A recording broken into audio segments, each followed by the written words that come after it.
It is just about 7:20 now. Thanks for staying with us here on Daybreak. Did you set a resolution to get fit but haven't started yet? Some of us have, but don't fare. On Daybreak this morning, new physio tips our new physio tip segment rather, staying a step ahead, physiotherapist Christine Gibbs gives us advice on how to get started and avoid injury.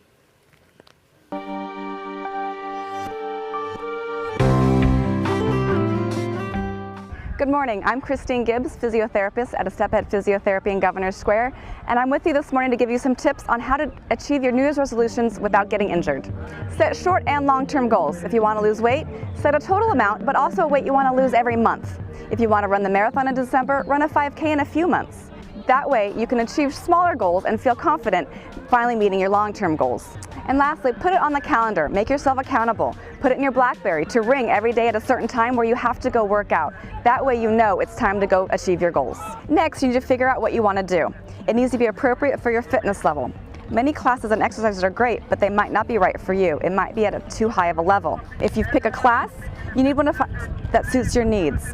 If you're new to exercise, it's really good to have an instructor showing you what to do and how to progress. Find one that's right for you though. High intensity, maybe Zumba or CrossFit. If you want core, try Pilates. Overall conditioning, TRX classes are great. If you like martial arts or the fighter type, try Krav Maga or Jiu-Jitsu.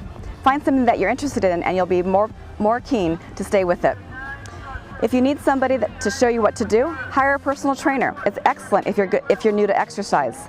Find one that fits your needs and understands your goals, not theirs. Also, find one that's properly qualified. Make sure they don't push you beyond your level of fitness. There is a fine line between encouraging to make progress and pushing past the limits to the point of injury. If you like sports, maybe try a team event, one that your friends or colleagues play. If people are waiting for you to show up, you're more prone to stay with an activity. I often get asked, when's the best time to exercise? My answer is always, whenever you can fit it in. If you're a morning person, do it in the morning. That way, if something unforeseen comes up during the day, you've already done your activity. If you need to get out of the work at lunchtime, go for a lunchtime run or go to the gym for an hour or so. If you're not a morning person, do it in the evening. That way you have all day to hydrate and fuel, and then you're ready for your activity. Most often, work and family will dictate this, so fit it in wherever you can. Most importantly is how not to get injured. Starting off too much too soon is a surefire way to get injured. Most people follow the 10% rule. Do not increase more than 10% a week, whether it's intensity, times per week, or duration. Warm up and cool down properly. Now this is an individual thing. If you need 20 minutes to warm up, you need to take the 20 minutes to get your muscles ready for the activity. And then you also need to cool down properly to get the blood from pooling in your extremities and restore your heart rate and blood pressure to their normal rate. You also must take rest days. You cannot expect your body to take on 5 days a week when you've been sitting on the couch for 5 years. You cannot underestimate the value of rest and let your body recover. Muscle soreness lasting 1 to 2 days is fairly typical when you're starting out. However, joint pain lasting more than a day or so is not typical, and it should never hurt during exercise. It may be an indication of poor technique or something wrong with your joint mechanics, so you might want to consult a physio or a doctor if you get joint pain.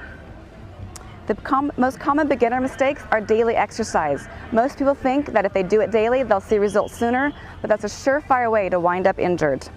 To summarize, set realistic goals, both short and long term. Find something you enjoy or you won't stay with it. Make time to do it. Schedule it in the diary and in your BlackBerry. And be realistic about your current fitness level. Don't start out at a level too high for you. Thank you for joining me. Tune in next month to continue staying a step ahead.